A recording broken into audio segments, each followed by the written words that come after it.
За миний бие нодлон жилийн 2024 оны 4 сарын 19-ний өдөр гарсан их хурлын тогтоолыг гаргахад одоо ажлын хэсгийг ахлаад ажилласан байна. Тухайн үед 2024 оны 5 дугаар сард 1-р гурлийн өн 2454 байсан. Монгол улсад. За та одоо эхлээд нэг юм яриулчихгүй. Тэгээд өнөөдөр энэ 9.5% буутсан байгаа үнэ. Нэг. Хоёрдугаар таны амнаас сая гарч ирсэн гурлийн үн тогтворчсон гэсэн. Хэрвээ гурлийн үн тогтворчсон бол энэ тогтоол гарсан бол хэрвээ ард түмнийхээ төлөө энэ засгийн газар танаа яам ажиллаж байгаа юм бол та ажиллаж байгаа юм бол одоо олоонлоо асуултал асуугаад байна л да. Олоолаа хариулъя. Энэ тогтворж байгаа дээр өшөө арга хэмжээ авч болохгүйсэн юм уу? Тэгээ одоо яг хажуугаас ингээд хариулаад элдв янз юм яриад байгаа та адилхан юм яриад байгаа. Одоо энэ засгийн газрын тогтоол гэж гараад энэ тогтоолын дагуу 7-8 арга хэмжээ биш шүү дээ. Та энэ тогтоолоо харсан юм уу? Хэрэгжүүлж болохгүй нь үү? Би тухайн үед аж ахуйн нэгжүүдтэй бүгднтэй нуулзсан. Гурилынхантай уулзсан. Тариаланчтай уулзсан.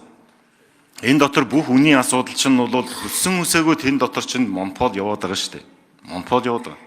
37 аж ахуйн нэгж байсан өнөөдөр яагаад 5-6 аж ахуйн нэгж яг нийтэр дээр ажиллаж байгаа юм бэ?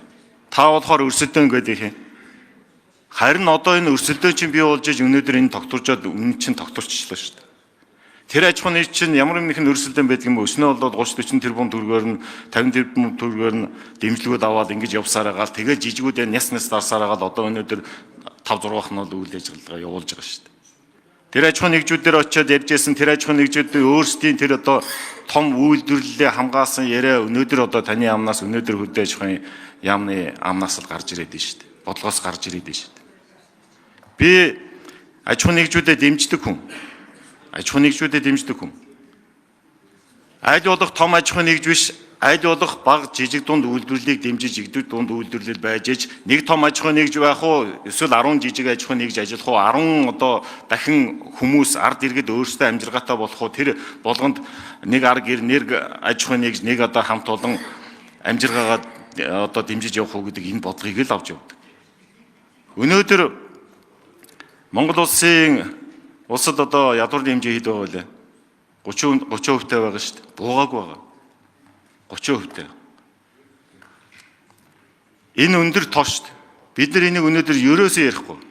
Бид одоо энэ заалан дотор байж байгаа арга хэмжээ юуны эцэс юуны төлөө явж байгаа юм бэ? Ард иргэдийн амжиргааг дээшлүүлэх, тэднийг орлоготой болгох, тэдний одоо хэрэглээний төвшингийн одоо өндөсгөх одоо хэрэгж байгаа бүтээгдэхүүнийг аль болох хямдхан боломжийн үнээр гаргах ёстой гэсэн ийм бодлогыг бид нар барих ёстой шүү дээ.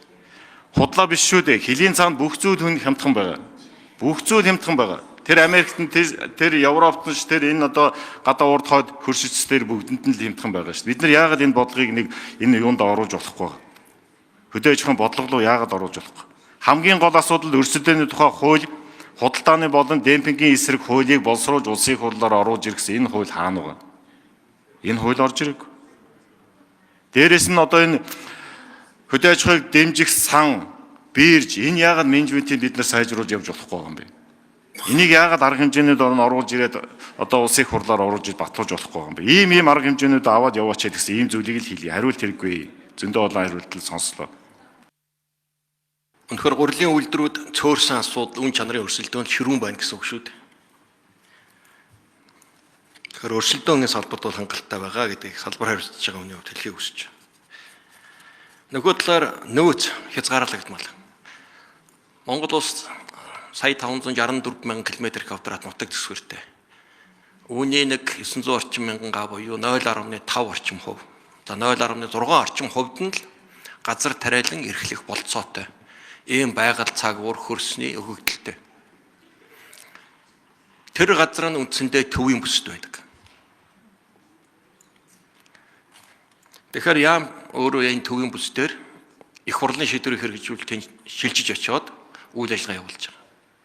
Энэ нүдний цэцгэмэд хайрлах ёстой тэр 0.6% тэр газраас авах өгөөжийг таримтлын төрлийг нэмэгдүүлэх, мал аж ахуйн эрсдэлээс хамгаалах тэжээлийн баазыг нэмэгдүүлэх, тэнд үр сортой аж ахуйнуудыг бий болгох, эрчимцэн аж ахуйнуудыг бий болгох, энэ хэд төвлөрөл үсээд байгаа төвлөрсөн хүн амын хүнсний хэрэглээг доктортой нийлэлтэд хангах гэдэг л ийм ажил шүү дээ.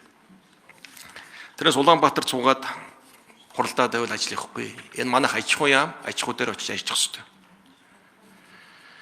Тэгэхээр үнийн асуудал дээр үнэхээр өргөн хэрэглээний гол суур бараа мөн. Тэгэхээр энэ дээр ямар бодлого авч хэрэгжүүлэхэд бид нар оруулж байна.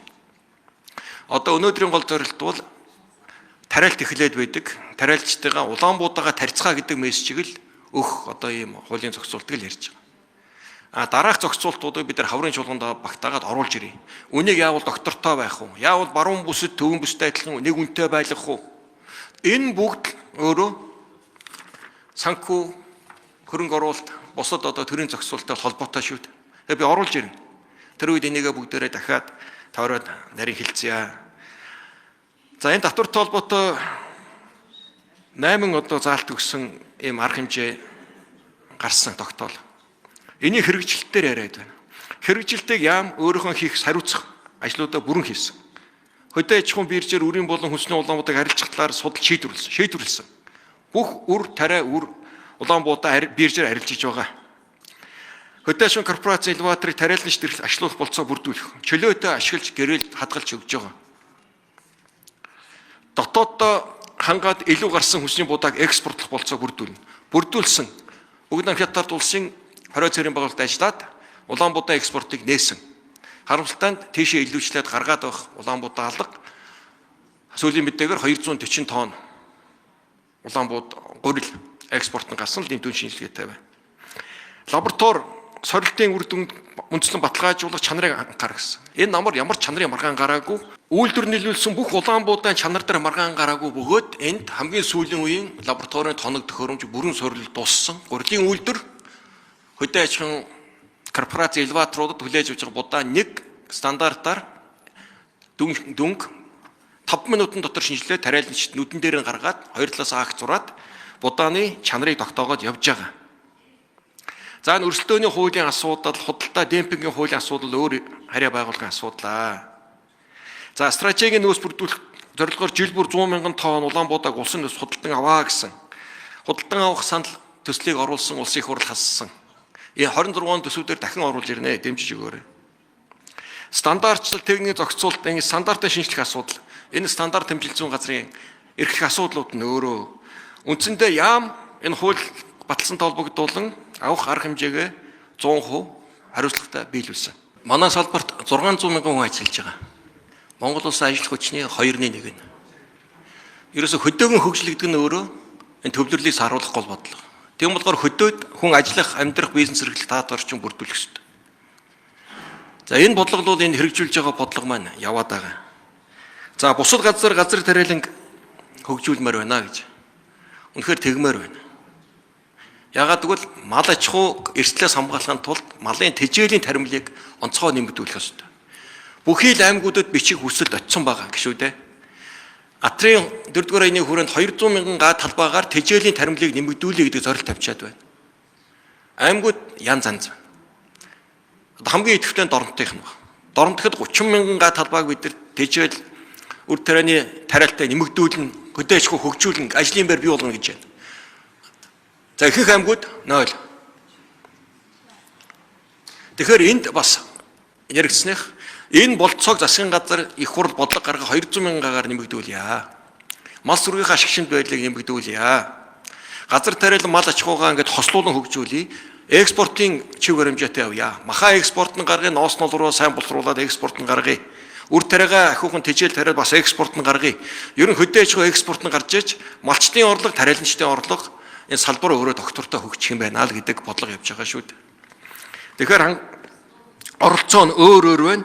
Тэгээ яа харахгүй нөгөө төвөн бүсний гол тулгуур өөрөө нь газартай харьц сурсан соёл нэг ийм уламжлалт хуучны сангийн аж ахуйнуудын суур, эрчимцэн аж ахуйнуудын суур байдаг болохоор энэ төвийн бүс өөрөө илүү мэдрэг буюу хурдтай энд хандаж ажиллаж байна. Үн доктортой байх асуудлыг би түрүүн хэлсэн. 25 оны ургац хураалт дүн гартал доктортой байлаа хангаж чаднаа. Доктортой байлаа хангах бодлого бас их хуралтай хамтар шийднэ. Буюу улсын төсөв дээр тэр жилдээ 100 тэрбум 100 мянган тонн үр тариа худалдан авах улсын стратеги нөөц бүрдүүлж иж энэ үнийн бодлогыг зохицуулах арга хэрэгсэлтэй болно. Энэ дээр дэмжлэг үзүүлээч. За мөн дараа нь энэ гурилын хангамж. Үнэхээр Улаанбуудаа гурил стратеги бол үнийг доктортой хэрхэн барих вэ гэдэг бодлогыг би оруулж ирье. За энэ болгон бүгд л одоо энэ төсвийн өрөөний мэдээлэл хүрээнд л одоо ширэгдээд 26 төсөв суух байхаа гэж бодож байна. Одоо төсвийн өөрчлөлт ямар нэгэн тодтгол хийх асуудал яригдаг болохоор боломжгүй хязгаарлагдаад байна л да. За хуулиудаа бид нар багслаад боогоод нэлээд одоо асуудал гарч байна. Ажил аваад жил чулаагүй шүү дээ. Миний ажил авснаас хойш энэ үн доктортой буюу хямдарсан байгаа. Энэ салбарт ямар нэгэн айхтар өөрчлөлт гараагүй байна.